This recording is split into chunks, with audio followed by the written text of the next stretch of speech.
Hi, this is Kat Besh, Director of Vietnam Animal Aid and Rescue.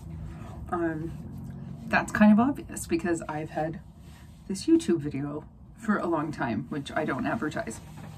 You'll notice I use it mostly for myself. I eventually figure one day somebody will see some of the history of the organization. So we need to talk pretty seriously about something that makes life in this job a little more difficult than you would think. And I don't think it is true for all of the people in this in the work of rescue and international rescue by any means, but it is very much for me. And it sort of highlights some of the problems within the industry itself. So I am what a lot of people would want to say is a digital nomad.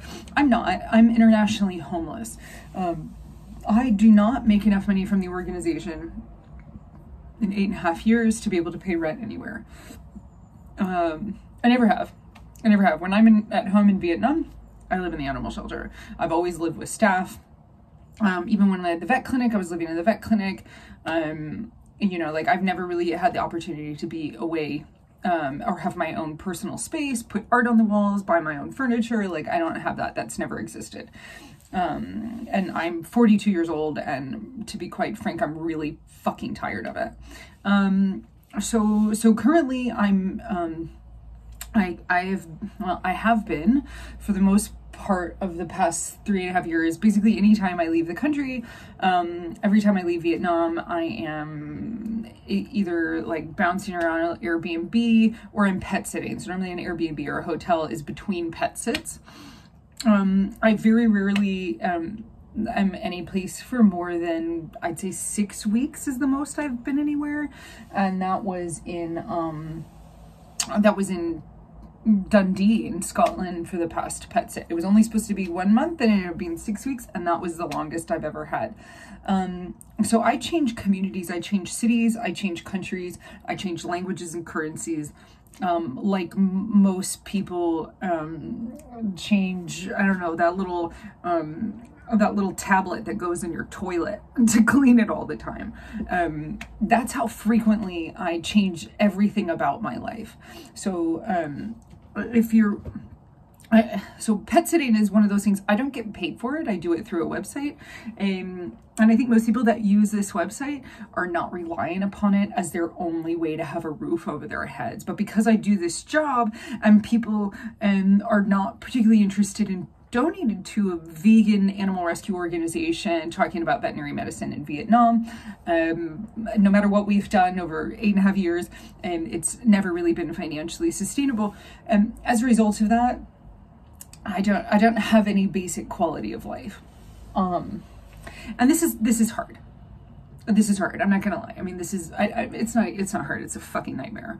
I wouldn't give my job to my worst enemy. I can't think of anybody I hate enough to put in my situation. I hate a lot of people, but I don't think I would put them through this because it makes everything much more difficult.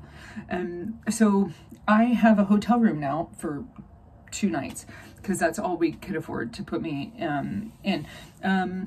I say we afford, no, we can't. I'm basically taking away from the salaries of the other staff and from the animals on site. This is kind of a problem. This is a problem because I'm here in London for the reason that we need to get more funding, that we need more support. And this happens to be a city that not only has one of the most vegan restaurants per capita in the world, which means I don't have to fight with people about why I save animals and don't eat them. Yeah, that's a real thing. That's a real part of my job. And there's also, it also is one of the top 20 most expensive cities in the country. And that's because people make and have more money here. There's also a lot of philanthropy. There's a lot of animal welfare organizations headquartered here, but like I don't ever want to talk to them because they can suck it. So, but there are a lot of vegan businesses and vegan organizations that are headquartered in London or around. So in general, like, it's just easy to kind of rock up into a lot of places and have a great conversation with some vegans and try to network. So being here is quite important. But I'm betting the farm on it. And in the process, I don't have anywhere to live. And it's difficult to pretend like this isn't killing me. And every time I tell people what I do, people want to say things like, that's amazing, thank you for your work, all of this shit. And I'm just like, hey, I'm homeless.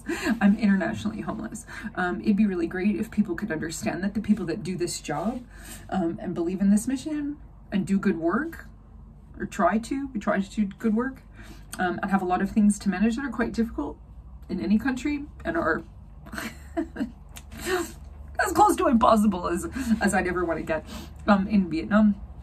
That we have to eat every day, and we have to have a roof over our heads if we're going to do our job.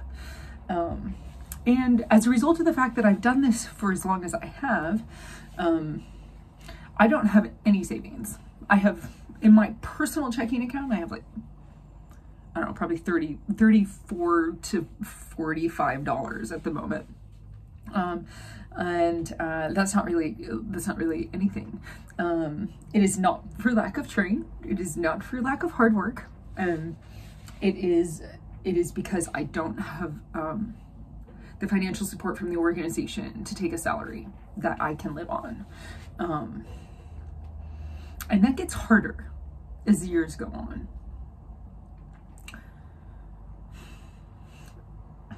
I'm not in this situation because I'm a fucking idiot. And I think there is a assumption that people who are poor or are food insecure or are living on the streets are there because they're just morons and didn't work hard at school, or made some really bad decisions, and that all of that's really their fault. Maybe they're criminals, maybe they're I don't know, maybe they've done something that they deserve to be in that situation. And I think we discount what it means to not have family and support. I think a lot of people that do my job have supportive partners or family. I don't have either. I would say I functionally have no family at this point, at all. And that makes a huge difference in one's ability to get out of really bad situations. I end up being in a lot of really unsafe and unstable situations as a result of the fact that I don't have personal support. And I feel I did everything pretty right. I've done something that is objectively selfless in the organization. Taking care of animals that people don't really particularly care about in a country most people can't find on a map, where I'm from. And really, most people very strongly disagree with the principles of the organization, which are to not harm any animals. Which is, I know, fucking crazy, right? And I just want people to understand that I don't do this because I can't do anything else. I have a master's degree. I went to American University. I studied international relations, in which my focus was post-conflict reconstruction in the Balkans, and Russian and Eurasian studies, international politics, humanitarian relief, complex emergencies. I've always studied how to help in some way. I had every intention of working for humanitarian relief organizations. And when I did my master's in emergency and disaster management, all I've ever wanted to do was work for OCHA, which is the Organization for the Coordination of Humanitarian Aid, which I think is very much set up for people like me who are able to just kind of bounce in and out of places and make a lot of like assessment work and things like this, because it's kind of, there's a lot of work that needs to be done with disasters in which you like have to, coordinate humanitarian aid, and I think that fits my personality and my brain type really. And I'm generally quite comfortable living in shitty situations for short periods of time, even though I've been doing this for too long. And you know, I've studied like 9 languages or something at this point. I suck at all of them. I have a lot of student loans. I started a PhD, which I was unable to continue because I don't have the staff that are able, I've never had the staff that were able to do my job so that I could do anything else with my life. And that's often misunderstood because people think that what I do is quite easy and doesn't involve any skills. And I would strongly disagree with that based upon my experience in human resource management for the past 8.5 years. I don't do unskilled labor.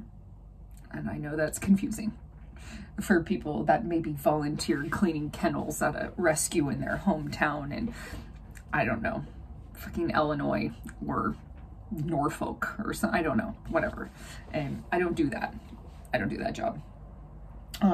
So I think it's really important to understand that, like, I'm not in this situation because I'm a fuck up. God knows why I'm not a drug addict. I've always wondered. I should be an alcoholic. Sometimes I wish I was. I do the best that I can, and I've failed horribly at trying to do something which is fundamentally impossible. And I'm pretty comfortable with that. But I need help. And I need a home. And I need a salary that I can live on. I need a base. I need to stop living in a suitcase because it's really quite horrible. I need to be around people that can support me in some way. Emotionally, not financially, just to be able to have friends that I can go to dinner with means a lot, but I don't ever live in the same place long enough to have like normal human friendships. All friendly communication I have is on Facebook Messenger and WhatsApp, and those are with people that I see every few years at the most. Some people I talk to frequently I haven't seen for 5 to 10 years.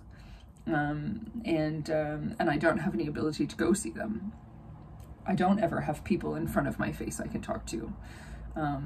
So if you are a waiter or a cashier that has run into me, you'll know why I'm so chatty, because I'm pretty desperate for human interaction, friendly human interaction.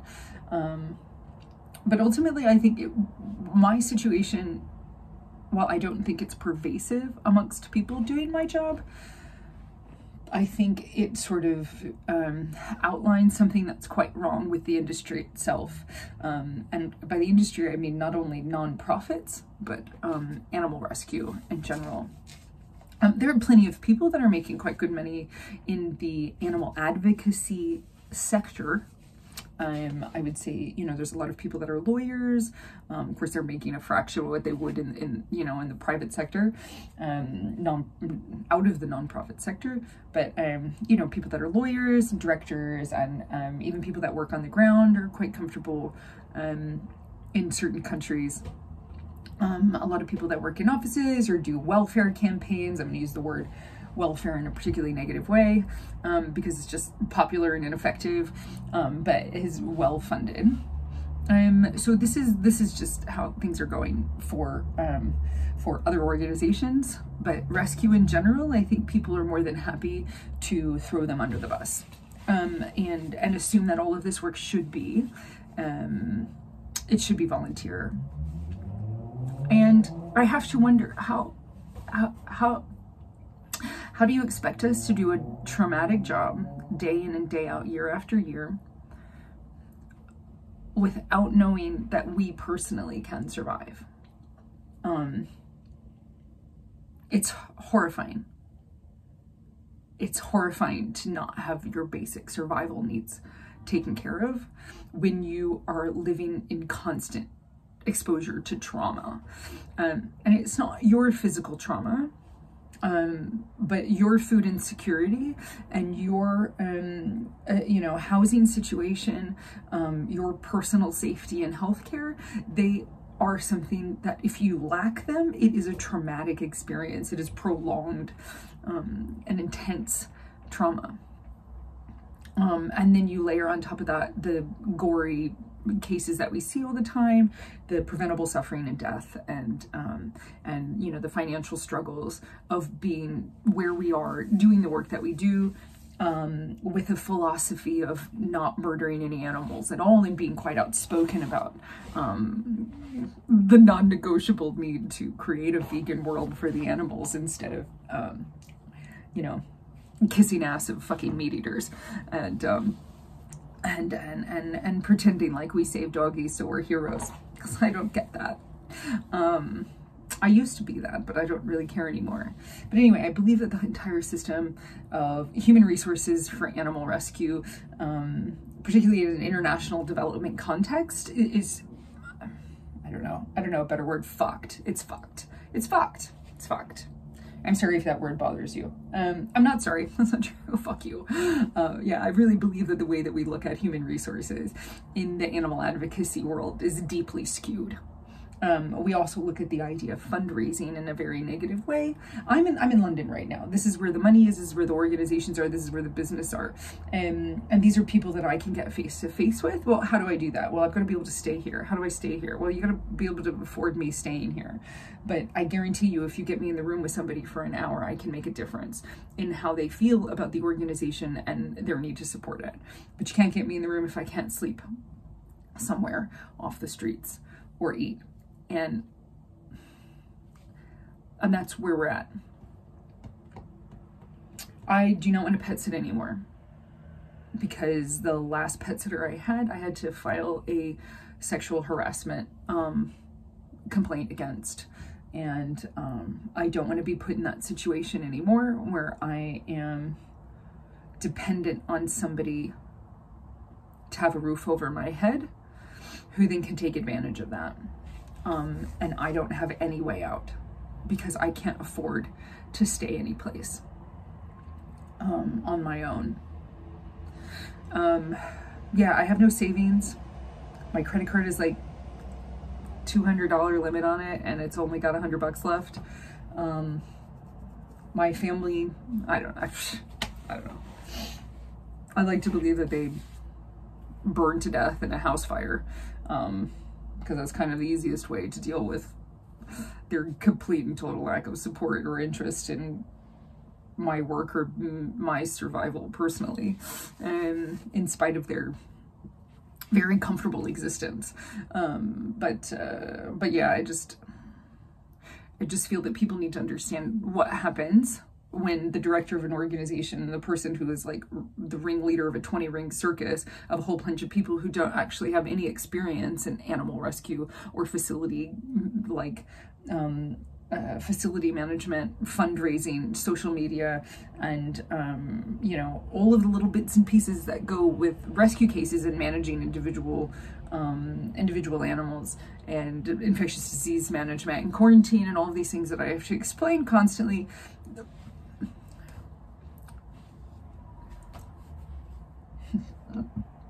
I deserve a living. I deserve a living. And it's taken me a really long time to be able to say that. I'm really fucking good at my job. And what we do is really important. And I really want to be okay so that we can continue the work.